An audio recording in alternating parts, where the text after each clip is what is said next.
Last लेक्चरमध्ये आपण इम्पल्सचं एक छोटंसं इंट्रोडक्शन बघितलेलं होतं. तो इंट्रोडक्शन बघा काय होतं. Force at a particular instant, म्हणजे एका पर्टिक्युलर इन्स्टंटवरती जो फोर्स असतो त्याला आपण काय बोलतो, इम्पल्स बोलतो. तर इम्पल्सचा फॉर्म्युला काय असतो, आता तो एका पर्टिक्युलर डिस्टन्सवरती असणारा फोर्स आहे. म्हणजे इथे फोर्स पण येणार आणि एक पर्टिक्युलर इन्स्टंट म्हणजे इथे डिस्टन्स पण येणार. फोर्स इंटू हा पर्टिक्युलर इन्स्टंट म्हणजे डिस्टन्स नाही येणार, हा टाईम आहे. म्हणजे एका पर्टिक्युलर सेकंडसाठी, एका सेकंडसाठी तिकडे किती फोर्स होता त्यालाच काय बोलतो आपण, particular instant. So force into particular instant झाला. बट फोर्सची व्हॅल्यू किती आहे, फोर्सची व्हॅल्यू आहे change in momentum upon change in time. ठीक आहे, फोर्सचा फॉर्म्युला आपला असतो चेंज इन मोमेंटम, बरोबर आहे, momentum upon change in time. Okay, so इथनं आता फोर्सची व्हॅल्यू वरती पुटअप करा. हा जे म्हणजे काय, जे म्हणजे इम्पल्स, हा सिम्बल आहे याचा. जे म्हणजे काय, जे म्हणजे impulse. Okay, so J equal to काय येणार बघा, एफच्या जागी टाका D P upon D T, del P upon del T.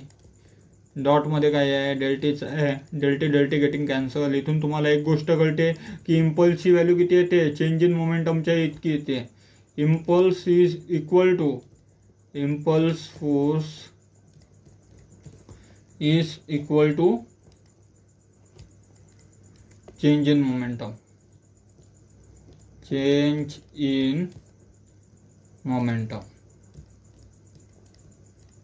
ठीक आहे.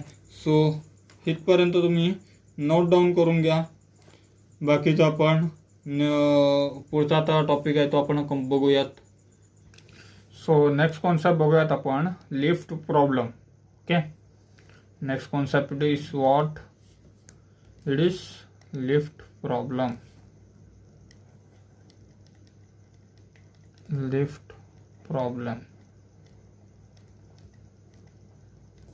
ओके, सो पाहून घेऊयात की लिफ्ट प्रॉब्लेम कोणत्या कोणत्या प्रकारचे आहेत ते.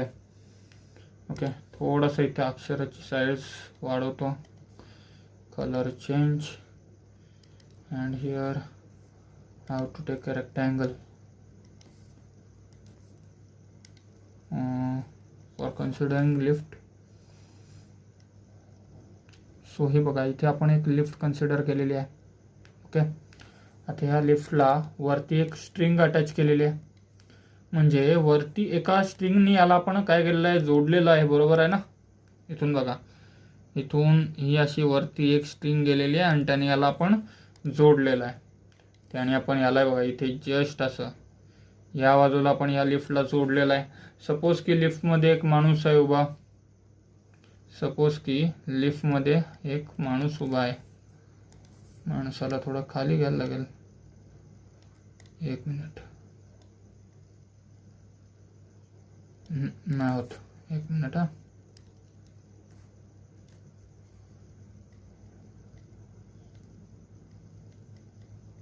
हा इथे एक माणूस आहे लिफ्टमध्ये.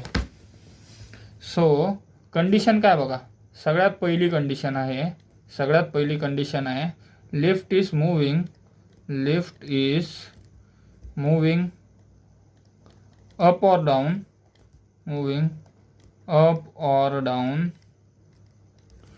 with constant velocity,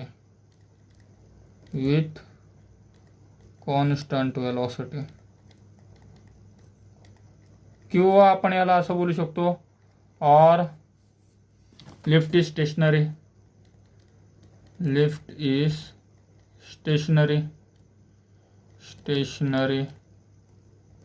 ओके, म्हणजे काय सांगितलेलं आहे की ही जी लिफ्ट आहे ही एका कॉन्स्टंट स्पीडवरती, म्हणजे सपोज की वरती चाललेली आहे तर एकाच स्पीडला जाईल. सपोज की इथे एका कॉन्स्टंट स्पीडला आपली लिफ्ट चाललेली आहे 5 मीटर पर सेकंडवरनी, बरोबर आहे. ह्या वेलॉसिटीने चाललेली आहे, ही तर कॉन्स्टंट स्पीड आहे. कॉन्स्टंट स्पीड बोलल्यानंतर एक्सेलरेशनची व्हॅल्यू मला सांगा काय असते, एक्सेलरेशनची व्हॅल्यू असते 0.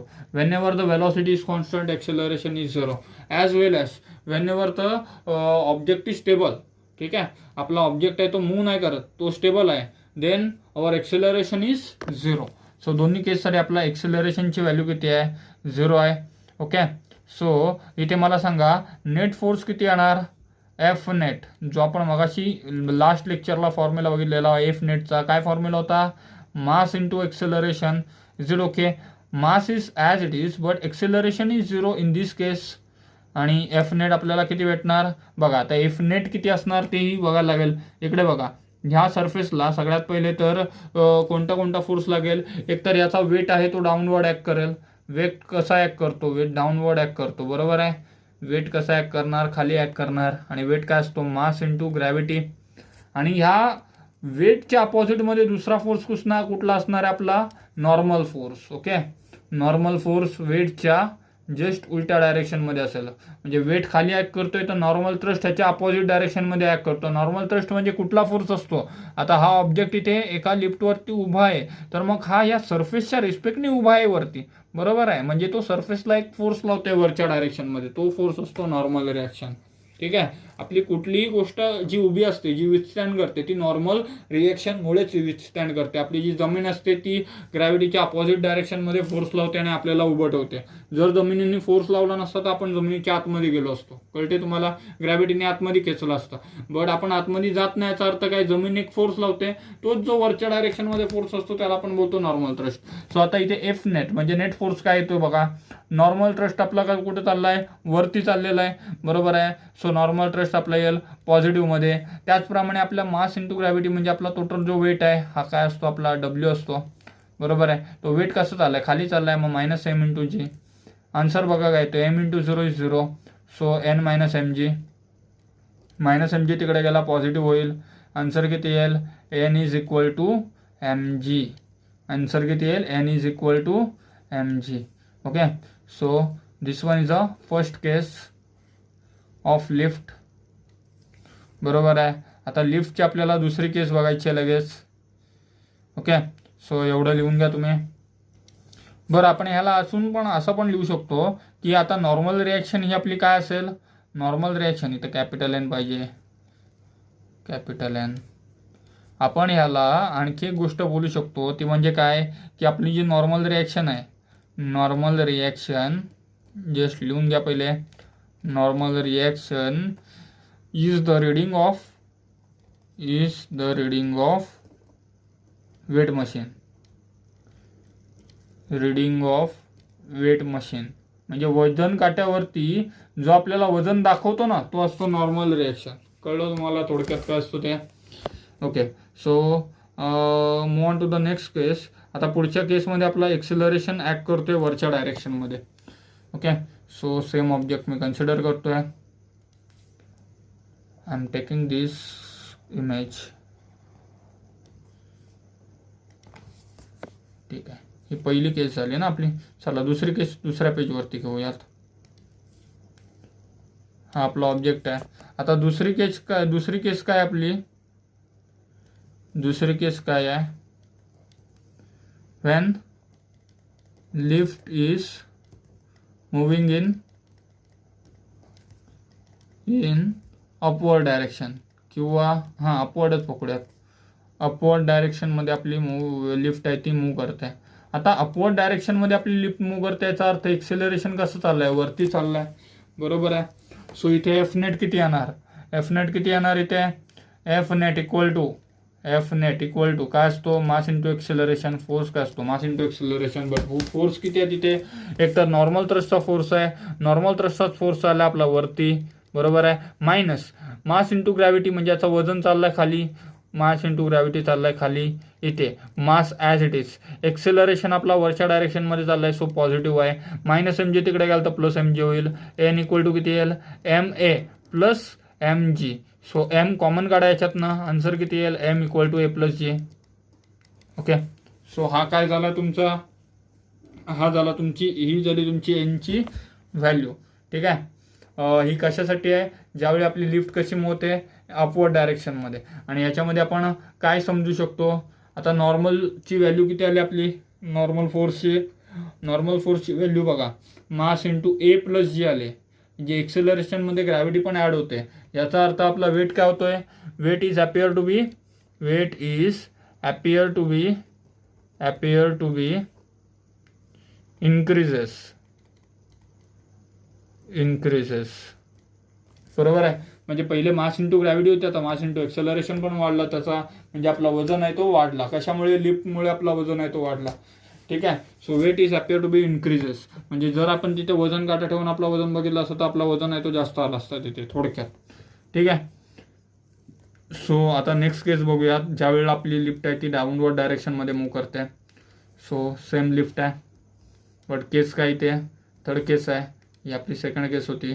थर्ड केस आहे आपली lift accelerating, lift is accelerating, lift accelerating in which direction? In downward direction. Suppose की आपली जी लिफ्ट आहे ती कशी चालली? डाऊनवर्ड डायरेक्शनमध्ये चालली. सो डाऊनवर्ड डायरेक्शन काय फरक पडतोय? आपला एक्सेलरेशन आहे तो डाऊनवर्ड येईल. Okay. Again F net equal to किती येतो? एफ नेटचा फॉर्म्युला काय असतो? Mass into acceleration. सपोज की आपला डाऊनवर्ड एक्सेलरेशन आपण पॉझिटिव्ह घेतलाय. Suppose downward acceleration is positive. आता सपोज की आपला खाली जाणारा जो एक्सेलरेशन आहे त्याला आपण काय घेतलाय? पॉझिटिव्ह घेतलाय. जर असं केलं तर आपली एफ नेटची व्हॅल्यू किती येते बघा. जर आपण असं केला तर एफ नेटची व्हॅल्यू किती येते आपली? यस, एफ नेट आपला असतो M into A. F net equal to किती असतो? Mass into acceleration. बट आता इथे एफ नेट फोर्स आपला एक्सेलरेशन डाऊनवर्ड डायरेक्शनमध्ये चालला, म्हणजे ग्रॅव्हिटेशनल फोर्स आहे तो पॉझिटिव्ह असणार आहे. हा वाला फोर्स आहे ना जो डाऊनवर्ड चाललाय तो पॉझिटिव्ह असणार आहे. सो सपोज की एम जी पॉझिटिव्ह आहे इथे, मायनस दुसरा फोर्स कुठला इथे? एम जी पॉझिटिव्ह, दुसरा म्हणजे नॉर्मल थ्रस्ट आपला निगेटिव्हमध्ये असेल, आणि इकडे आपला मास इंटू एक्सेलरेशन ऑलरेडी आहे. सो एनची व्हॅल्यू बघा किती येते. या दोघांची पोझिशन इंटरचेंज केली तर M G minus M A equal to तुम्हाला व्हॅल्यू भेटेल एनची. बरोबर आहे. एन इक्वल टू, थोडक्यात तुम्ही मास कॉमन काढा याच्यातनं, आतमध्ये राहील g minus a. Okay. Mass common काढलं तर आतमध्ये काय राहील? G minus a. This is value of normal thrust for lift accelerating in downward direction. ठीक आहे. आता हे साधी सोपी गोष्ट आहे. तुम्हाला जर समजत नसेल ना तर तुम्हाला एक शॉर्टकट सांगतो मी. ठीक आहे. सपोज की तुम्ही एकच इथं फॉर्म्युला लक्षात ठेवा, की कॅपिटल एन, मी इथं वेगळ्या पेनाने दाखवतो म्हणजे तुम्हाला हे क्लिअर होईल लगेच. कॅपिटल एन याचा एकच फॉर्म्युला लक्षात ठेवा, एम जी प्लस मायनस ए. ठीक आहे. इफ जर आपली प्लस साईन आली तर त्याचा अर्थ काय? प्लस साईन आली तर आपली लिफ्ट कशी चालली आहे? लिफ्टचा एक्सेलरेशन आहे तो अपवर्ड डायरेक्शनमध्ये चालला आहे. मायनस साईन कधी घ्यायची? ज्यावेळी लिफ्टचा जो एक्सेलरेशन आहे तो डाऊनवर्ड डायरेक्शनमध्ये चालला आहे. या एवढ्या छोट्या गोष्टी लक्षात ठेवल्यात तरी पण तुम्हाला फॉर्म्युलेस वगैरे आहेत ते लक्षात ठेवता येतील. ठीक आहे. आता याच्यामध्ये आणखी एक स्पेशल केस आहे ती बघूयात. सो स्पेशल केस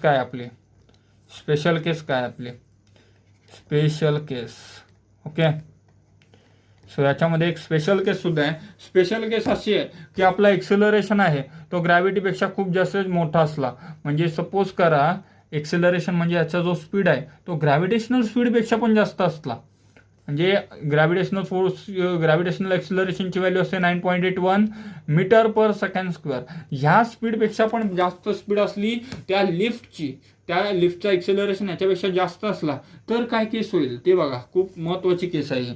ठीक आहे. म्हणजे याच्यामध्ये तुम्ही काय अझूम करा, याच्यामध्ये असा अझूम करा की हा जो माणूस आहे ठीक आहे, लिफ्टचा आपला दोरा आहे ना हा वरून कट झाला आहे. लिफ्टचा दोरा आपला कट झालाय म्हणजे काय करेल? लिफ्ट आहे ती अशीच्या अशी येईल आणि आदळेल खाली, म्हणजे जोरात आदळेल. मग अशा वेळी लिफ्ट काय फील करेल? लिफ्ट आहे ना, लिफ्टच्या आतमधीतला जो माणूस आहे तो असा वेटलेस फील करेल, म्हणजे त्याला असं वाटेल की माझा वेट काय आहेच ना, म्हणजे त्याला असं वाटेल की तो हवेमध्ये आहे. कळते तुम्हाला काय बोलतोय ते? त्याला असं वाटेल की तो हवेमध्ये आहे. आपण हवेमधनं जी मोठी जंप मारली तर आपल्याला कसं फील होतो की आपला वेटलेस आहे, आपला काय वजन जाणवत नाही. ती स्टेट त्याला जाणवेल तिकडे. कळते? ती रशी तुटल्या जाणवेल त्याला, म्हणजे त्याचे पाय आहेत ते जमिनीच्या कॉन्टॅक्टमध्ये नसणार आहेत, म्हणजे आपली इथे एनची व्हॅल्यू 0 होणार आहे थोडक्यात. ठीक आहे. सो ह्या ठिकाणी बघा काय होतोय, ही केस कधी आहे ती सांगतो तुम्हाला. ही केस तेव्हाच आहे if cable of lift, if cable sorry spelling चुकते, if cable of lift breaks, म्हणजे ज्यावेळी आपले लिफ्टची जी केबल आहे ती ब्रेक होते त्यावेळी ही केस होते. ह्याच्यामध्ये ए आणि एक्सेलरेशन हा कशामुळे होतो, हा फक्त आणि फक्त ग्रॅव्हिटीमुळे होतो एक्सेलरेशन, बरोबर आहे. आणि इथे आपला जो नॉर्मल रिॲक्शन आहे त्याची व्हॅल्यू येते 0. ओके. सो खूप इम्पॉर्टंट केस आहे ही. असं कधीच कोणासोबत म्हणजे ॲक्च्युअलमध्ये ही केस व्हायला नको आहे की त्या ज्या लिफ्टची जी केबल आहे ती ब्रेक होतोय. ठीक आहे. सो लिफ्टचं कॉन्सेप्ट आपला एवढंच होता. ठीक आहे. ह्याच्यापेक्षा जास्त काय लिफ्टवरती विचारणार नाहीत. ह्याच टाईपचे क्वेश्चन्स आहेत जे तुम्हाला विचारले जातील CET लेवलवरती. तुम्हाला फक्त MCQ सॉल्व्ह करायचे आहेत या लेवलवरती. ठीक आहे. सो आता नेक्स्ट टॉपिक बघूयात आपण. ओके. सो इथे आणखी एक गोष्ट आपण लक्षात घेऊयात की सपोज करा की आपला हा पहिलाच न्यूमरिकल होता, बरोबर आहे. सपोज करा की इथे आपण माणूस नाही आहे. म्हणजे मी तुम्हाला काय सांगतोय बघा, हे आपण सेम डायग्राम घेतलेली आहे, बरोबर आहे. आता एक गोष्ट मी तुम्हाला सपोज करायला सांगतोय. सो जस्ट बघा,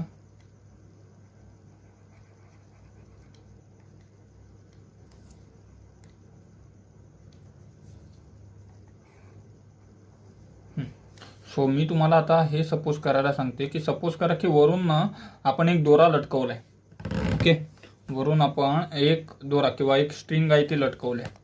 ओके. लिफ्टच्या पण आतमधनं, ठीक आहे, लिफ्ट आहे ती ऑलरेडी इथे वरती कनेक्टेड असते. एक पुली टाईप रोप असतो ज्याच्याने ती खाली जाते आणि वरती येते. सो त्या लिफ्टच्या आतमध्ये आपण एक ब्लॉक कन्सिडर केला. इथे एक आपण छोटासा ब्लॉक कन्सिडर केलाय. ओके. इथे एक आपण छोटासा वेट कन्सिडर केलाय याचा. ठीक आहे. आता मला सांगा या वेटवरती कोणते कोणते फोर्स ॲक्ट करतील. एक तर ह्याच्यावरती डाऊनवर्ड जाणारा याचा वेट ॲक्ट करेल, बरोबर आहे. डाऊनवर्ड डायरेक्शनमध्ये याचा वेट ॲक्ट करेल. वेटची व्हॅल्यू काय असेल, W = m × g. त्याचप्रमाणे याला अपवर्ड डायरेक्शनमध्ये सुद्धा एक फोर्स लागेल, बरोबर आहे. अपवर्ड डायरेक्शनमध्ये बट इथे नॉर्मल थ्रस्ट नाही लागत, इथे आता टेन्शन लागणार आहे. ठीक आहे. फक्त एनच्या जागी टी लिहायचं आहे तुम्हाला.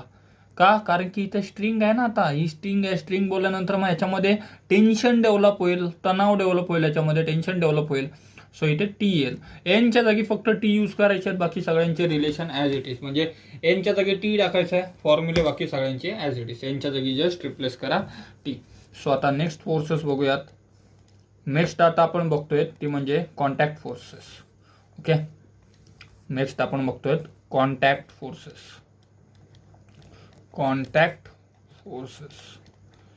Okay.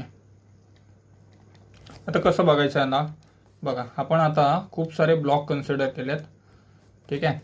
If here is a block, this is one block, second block is of another colour, this is second block, and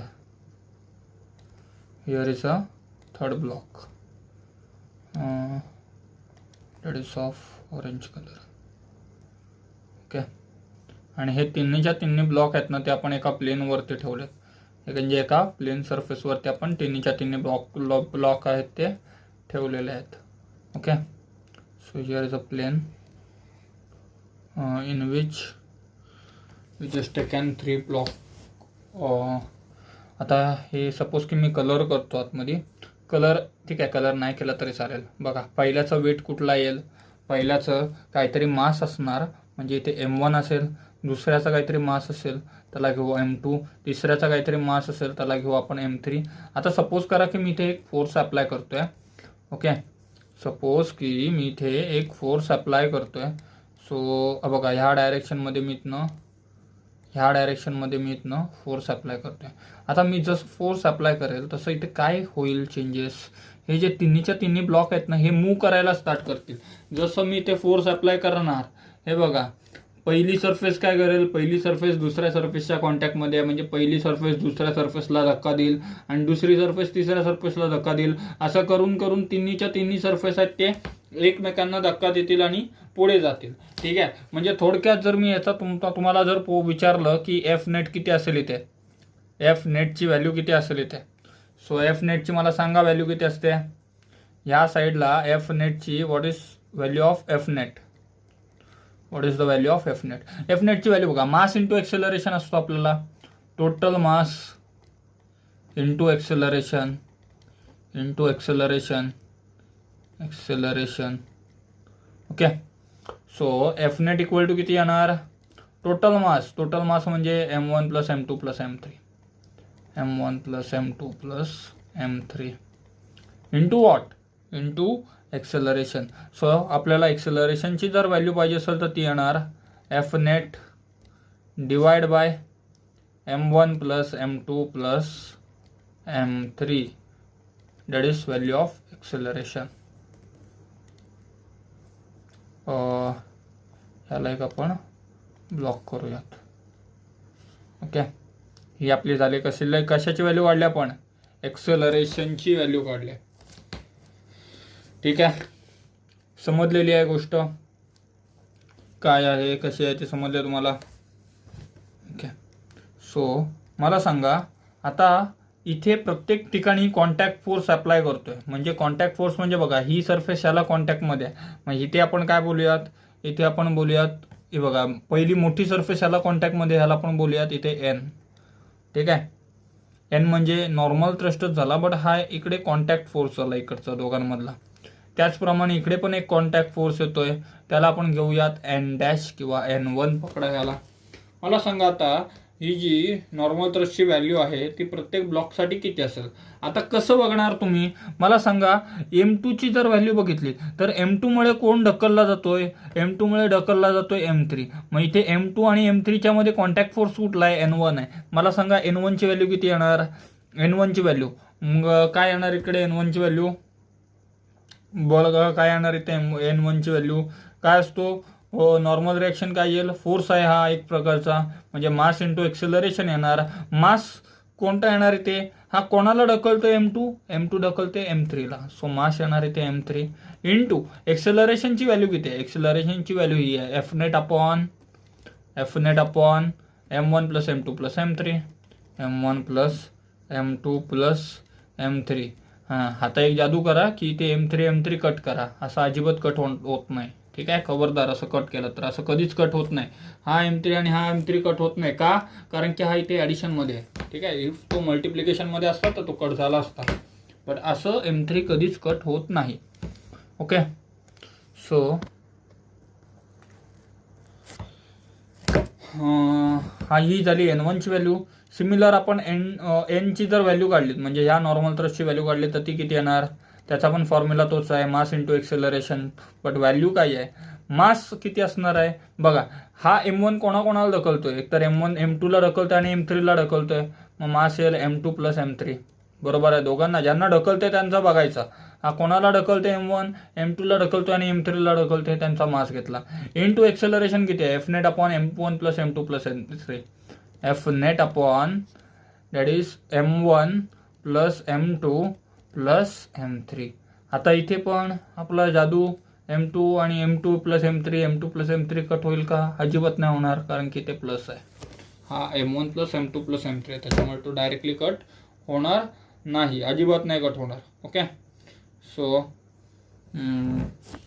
इथपर्यंत लिहून घ्या तुम्ही. चला ठीक आहे. मी तुम्हाला एक एक्झाम्पल देतोय की तुम्ही स्वतःहून सॉल्व करा. बघा काय आन्सर येतोय ते. सपोज की इथे 2 ब्लॉक घेतलेत मी. Okay just wait minute. हा इथे एक ब्लॉक घेतलाय त्याच्या शेजारीच मी दुसरा एक ब्लॉक घेतलाय. बरोबर आहे. हा ब्लॉक आहे एका वेटचा त्याला वेट आपण कन्सिडर करूयात M1. ह्याचा वेट आहे M2. मला सांगा इकडे जो नॉर्मल फोर्स जो डेव्हलप होतोय त्याची व्हॅल्यू किती येणार. सांगा फटाफट किती येईल त्याची व्हॅल्यू. या नॉर्मल फोर्सची व्हॅल्यू येईल बघा तुम्हाला सांगायचं आहे. M1 कोणाला ढकलतोय M2 ला ढकलतोय मास येईल M2 इंटू एक्सेलरेशनची व्हॅल्यू काय आहे. एक्सेलरेशनची व्हॅल्यू आहे लिहू शकता तुम्ही F net upon total mass किती आहे M1 प्लस M2. बस संपला विषय. एवढंच आन्सर. क्लिअर आहे कसं आलं आहे ते. ओके लिहून घ्या इतकं. ह्याला थोडं वरती करतो me from up to down. आता सेम मॅनरमध्ये आपण पुलिंग फोर्सेसला बघूयात. ठीक आहे, मी तर नाव लिहितो हवं असेल तर पुलिंग फोर्सेस.